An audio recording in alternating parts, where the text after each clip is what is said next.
स्नेहल,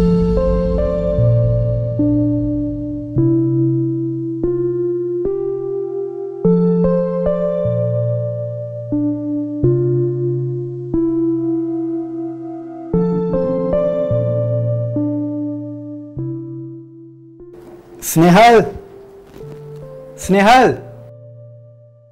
हाँ आई। देखो तो मेरा बटन टूट गया है।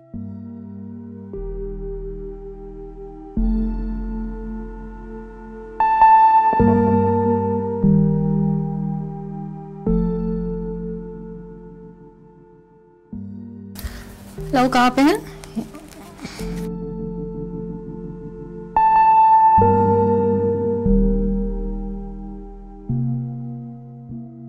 अरे इतनी जल्दी क्या तुमको? क्या कर रहे हो? थोड़ा टाइम बिताओ। अरे बाबा बहुत काम पड़ा है और नाश्ता भी बनाना है। चलो आप रेडी हो जाओ। ओके, थोड़ा देर। अरे यार बाद में। ओके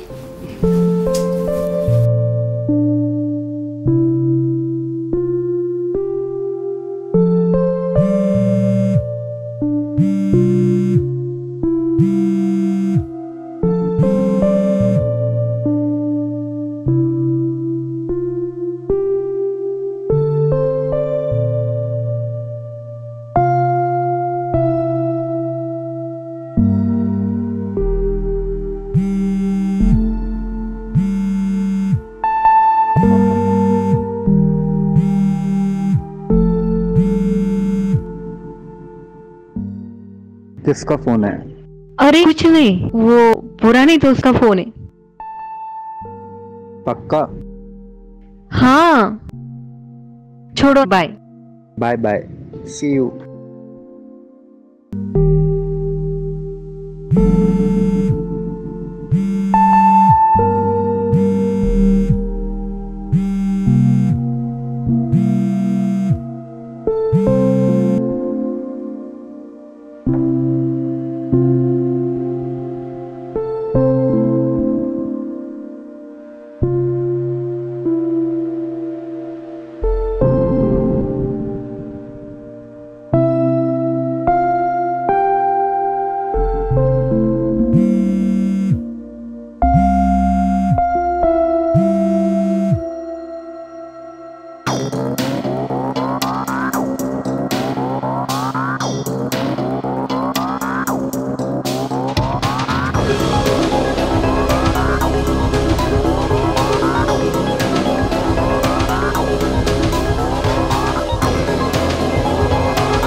हेलो, कल मिलो मुझे। नमस्कार, आदाब, सत श्री अकाल। मैं काजल कपूर क्राइम के इस एपिसोड में आप लोगों का स्वागत करती हूँ। अभी अभी आप लोगों ने देखा कि राकेश और स्नेहल की मैरिज लाइफ बहुत ही अच्छे से चल रही थी। वो दोनों अपनी शादीशुदा जिंदगी में बहुत खुश थे। लेकिन ये स्नेहल को किसके फोन आ रहे थे बार बार, जिसे देखकर वो इतनी घबरा जाती थी? और ऐसा क्या देख लिया स्नेहल ने अपने फोन में कि वो एकदम बहुत ज्यादा घबरा गई?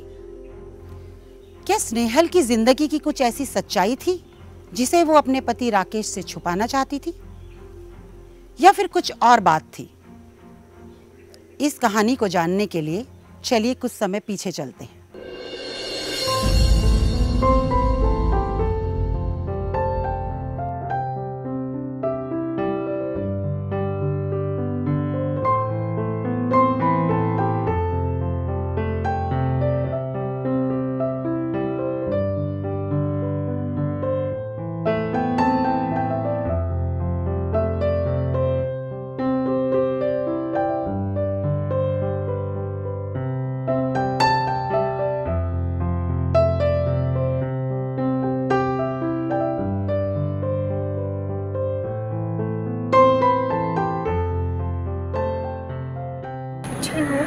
हाँ बहुत अच्छा है। प्रतीक सुनो ना। बोलो ना। मुझे तुमसे कुछ बात करनी है। बोलो। तुम तुम्हें नहीं लगता हमारे रिश्ते को काफी समय हो चुका है? अब हमें इस रिश्ते को नाम देना चाहिए। हमें शादी कर लेनी चाहिए। हाँ, तुम ठीक कह रही हो, लेकिन मुझे लगता है कि हम एक दूसरे को थोड़ा समय देना चाहिए। वो क्या है ना, हम एक दूसरे को अच्छे से नहीं जानते। क्यों ना हम लोग लिव इन में रहे, ताकि हम एक दूसरे को अच्छे से समझ सके, अच्छे से जान सके, ताकि शादी के बाद कोई प्रॉब्लम नहीं होगा। सही में? हाँ, आजकल तो ये सब चलता है। वैसे भी तुम पीजी में रहती हो। हाँ। हाँ, तो मेरे साथ शिफ्ट होने में क्या प्रॉब्लम है? ठीक है। देखो, तुम टेंशन मत लो। तुम अपना सारे सामान पैक करके मेरे यहाँ आ जाओ, ठीक है? टेंशन मत लो।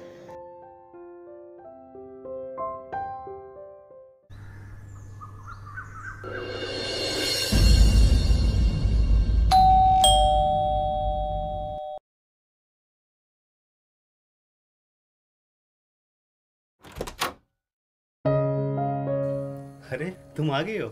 मुझे पता था मेरी बात कभी नहीं टालोगे तुम। अब तुम्हारी बात कैसे टालूंगी? चलो अंदर चलो। आओ।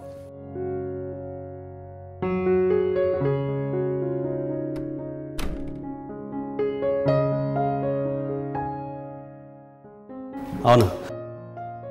सो सॉरी यार, एक्चुअली कोई बात नहीं, कोई बात नहीं, मैं आ गई हूँ ना, मैं सब सेट कर दूंगी। बट प्लीज, मुझे सफाई बहुत पसंद है, आगे से ध्यान रखना। और हाँ, अब तुम अकेले नहीं हो, हम दोनों एक साथ रह रहे हैं, तो इस घर को हम दोनों मिलकर संभालेंगे। ठीक है मैडम, जैसे आपका हुक्म। चले अंदर।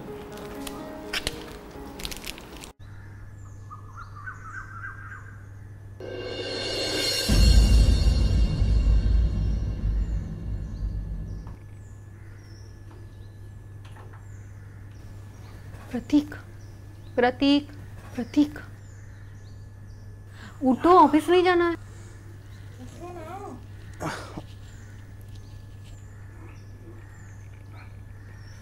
यार, तुम चले जाओ ऑफिस। मुझे ना एक्चुअली मुझे बाहर एक मीटिंग है, उसके बाद मैं ऑफिस चले जाऊंगा। अच्छा ठीक है, मैंने नाश्ता रेडी करके रखा है, तुम खा लेना, मैं निकलती हूँ। ठीक है।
खाना बना लेती हूँ।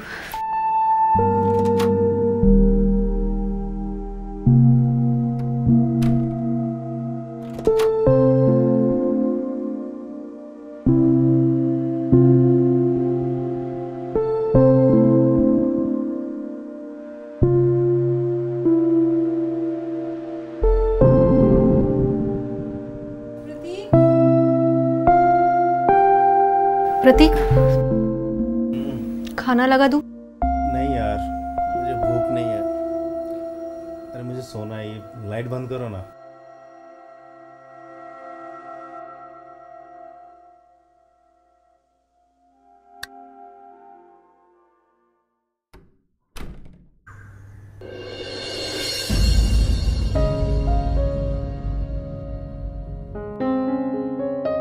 अच्छा सुनो ना, मुझे तुमसे कुछ कहना था।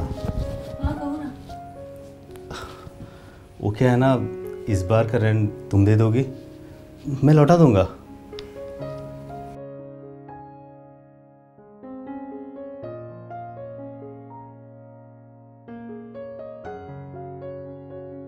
और एक बात सुनो, आज से तुम्हारे पैसे और मेरे पैसों में कोई फर्क नहीं है। हम दोनों एक साथ रहने वाले, तो घर को भी एक साथ मिलकर ही चलाएंगे।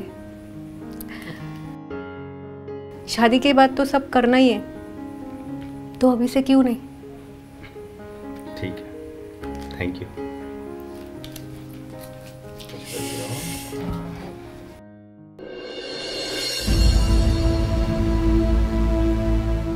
अरे लाइट क्यों बंद है? तो तुम आ गए। प्रतीक, मैंने तुम्हें रेंट भरने के लिए पैसे दिए थे, तुमने अब तक रेंट नहीं भरा। मुझे लैंडलॉर्ड का फोन आया था, और हाँ, मैंने तुम्हें बिजली का बिल भरने के लिए भी पैसे दिए थे, तुमने वो भी नहीं भरे। यार वो खर्चा हो गया है। खर्चा हो गया? कहाँ खर्चा हो गया प्रतीक, कुछ बताओगे? मेरे दोस्त की जरूरत था, उसको दे दिया मैंने। हो, दोस्त की जरूरत? कौन से दोस्त की जरूरत? या फिर ये रोज का पी के आना? तुम अपना बकवास बंद करोगे? चलो हटो, ये नींद आ रही, सोना है। प्रतीक, प्रतीक,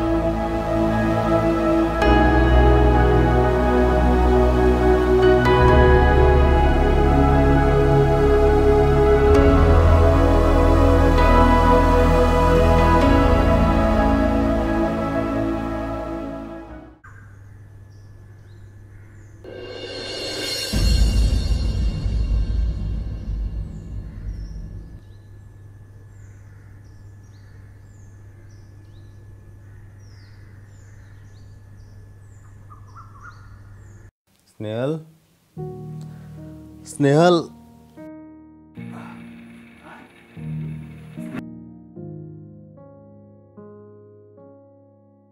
स्नेहल, अरे स्नेहल,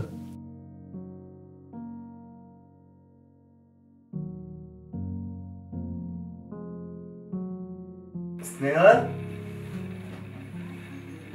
स्नेहल।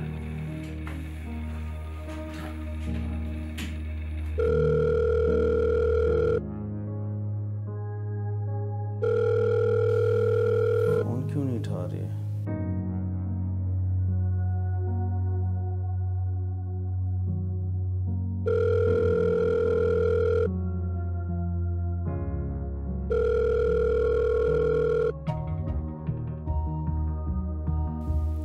क्या हो गया इसको?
स्नेहल और प्रतीक एक ही ऑफिस में काम करते थे और दोनों बहुत ही अच्छे दोस्त थे। और ये दोस्ती कब प्यार में बदल गई उन दोनों को पता ही नहीं चला। स्नेहल ने प्रतीक से शादी करने का फैसला किया, लेकिन प्रतीक शायद अभी रेडी नहीं था शादी करने के लिए। इसीलिए उन दोनों ने लिव इन में रहने का फैसला कर लिया। प्रतीक अपनी जिम्मेदारियों को संभाल ही नहीं पाया, जिसकी वजह से स्नेहल को उसे छोड़कर जाना ही पड़ा। प्रतीक के प्यार की तड़प पागलपन में बदल गई।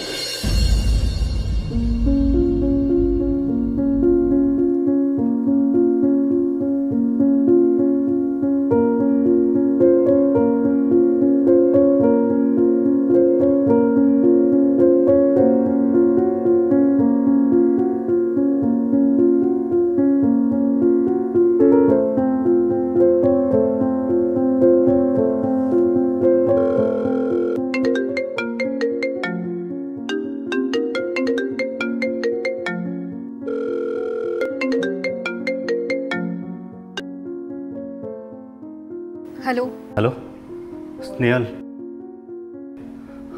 प्लीज़ यार, प्लीज़ तुम लौट आओ ना प्लीज़। मैं तुम्हारे बिना जी नहीं सकता, तुम्हारे बिना मैं मर जाऊंगा। प्लीज़ लौट आओ। प्रतीक, तुम पागल हो गए हो। मेरी शादी हो चुकी है। प्रतीक, मेरा पति मुझसे बहुत प्यार करता है और मैं भी उससे बहुत प्यार करती हूँ। प्लीज़ मुझे भूल जाओ और ये पागलपन बंद करो। कोई दूसरी लड़की देख लो और शादी कर लो। प्लीज़ स्नेहल, मेरी बात सुनो। प्लीज़ लौट आओ ना प्लीज़। बाय।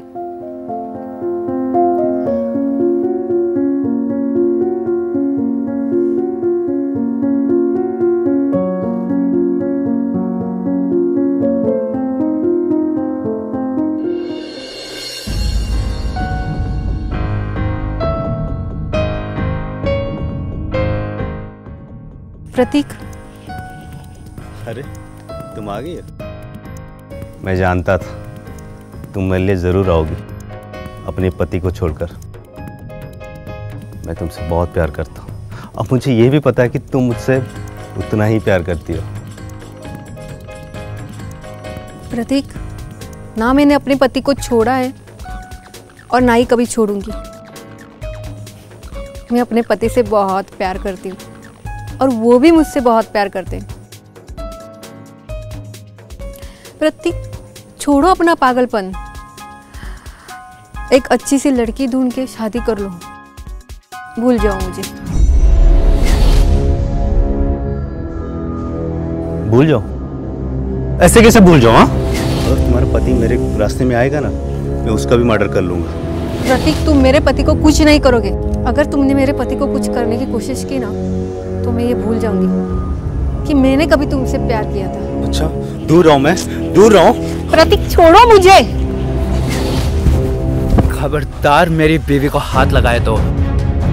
मैं देख रहा हूँ बहुत दिनों से मेरी बीवी को परेशान कर रहे हो, और तुम क्या समझते हो एक वीडियो दिखाकर उसे ब्लैकमेल कर सकोगे? आइंदा मेरी बीवी को परेशान किया ना तो मुझसे बुरा कोई नहीं होगा, समझे? मुझे धमकी दे रहे? और नहीं तो क्या, और किसको दूंगा? निकल यहाँ से।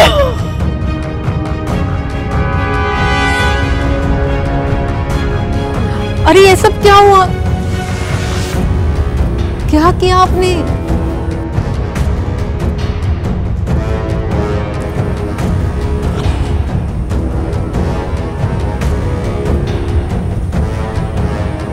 ये तो मर गया। ये क्या किया? कोई नहीं, इन जैसे लोगों के साथ यही होना चाहिए। अच्छा मर गया साला। अब मेरे होते हुए तुम्हें कोई नहीं परेशान कर सकेगा, ठीक है? चलो घर चलते हैं। तो क्राइम होता है, चाहे किसी भी तरीके से हो। इसीलिए न क्राइम करें न क्राइम होने दें। इस एपिसोड के साथ मैं काजल कपूर आप लोगों से इजाजत लेती हूँ। अगली कहानी में फिर मिलेंगे। नमस्कार।